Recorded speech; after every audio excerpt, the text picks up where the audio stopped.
આરટીઈના પ્રથમ રાઉન્ડમાં મારા બાળકનું નામ આવી ગયું છે, તો શું હું શાળા ચેન્જ કરી શકું? આવા ઘણા બધા પેરેન્ટ્સના મેસેજ હતા, કમેન્ટ પણ હતી. તો હું બીજી વાર તમને કહી દઉં છું કે જો તમારા બાળકનું પ્રથમ રાઉન્ડમાં નામ આવી ગયું છે, જે કોઈ પણ શાળામાં, જે તમે શાળા પહેલાં સિલેક્ટ કરેલી હશે એમાંથી જ એક શાળામાં આવેલું હશે, જે શાળામાં તમારા બાળકનું નામ આવ્યું છે, પછી તમારા ઘરથી દૂર હોય કે નજીક હોય, બરાબર, એ કાંઈ મેટર નથી કરતું. જે સ્કૂલમાં તમારા બાળકનું નામ આવ્યું છે એમાં તમે જે તારીખ એમાં લખેલી છે, એડમિટ કાર્ડ ડાઉનલોડ કરશો એટલે એ તારીખમાં પ્રવેશ મેળવી લેવા વિનંતી છે, કેમ કે હવે તમે શાળા ચેન્જ પણ નહીં કરી શકો. અને જો તમે સમય મર્યાદાની અંદર આરટીઈમાં એ સ્કૂલમાં પ્રવેશ નહીં લ્યો તો તમારું આરટીઈનું ફોર્મ જ છે કેન્સલ થઈ જશે, બરાબર.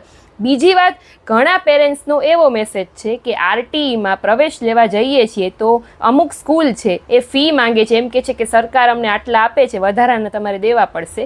તો આરટીઈની તમે ઓફિશિયલ વેબસાઇટ ઉપર જશો ને એટલે એમાં નીચે ક્વેશ્ચનના આન્સર અમુક આપેલા છે, એમાં ચોખ્ખું લખેલું છે કે આરટીઈમાં તમારા બાળકને પ્રવેશ મળ્યો એટલે તમારે કોઈ પણ જાતની એક રૂપિયો પણ તમારે સ્કૂલને દેવાનો નથી. જો કોઈ સ્કૂલ છે આવી રીતે ફી માંગે તો તમે તમારા જિલ્લા શિક્ષણાધિકારીને રજૂઆત છે કરી શકો છો.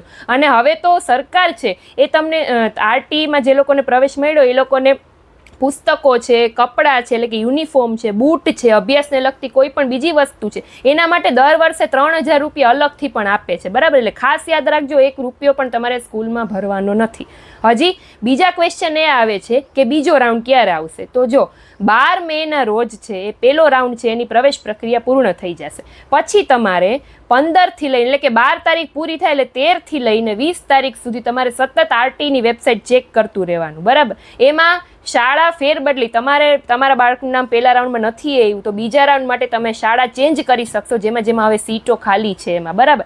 એ તમને એસએમએસથી પણ જણાવવામાં આવશે કે હવે તમે શાળા ચેન્જ કરી શકો. જો તમને કોઈ પણ જાતનો એસએમએસ ના આવે તો વેઇટ ના કરતા 13 તારીખથી લઈ અને 20 તારીખ સુધી સતત તમે આરટીઈની વેબસાઇટ, તમે જેમાં ફોર્મ ભર્યું એ ચેક કરતા રહેજો. એમાં તમને દેખાડશે કે હવે તમે શાળા ચેન્જ કરી શકો છો. એ પછી બીજો રાઉન્ડ બહાર પડશે, બરાબર. બીજા રાઉન્ડની ડેટ હજી નથી આવી એટલે હું ડિક્લેર નથી કરતી, બરાબર. તો આટલા અમુક ક્વેશ્ચન હતા. અને હા, બીજો એક ક્વેશ્ચન પણ હતો કે ઇંગ્લિશ મીડિયમમાં નામ આવ્યું છે, ગુજરાતી મીડિયમ, ટૂંકમાં હવે તમે તમારું જેમાં નામ આવ્યું છે તમારા બાળકનું પહેલા રાઉન્ડમાં, એમાં કોઈ મીડિયમ ચેન્જ નહીં કરી શકો, કોઈ શાળા ચેન્જ નહીં કરી શકો.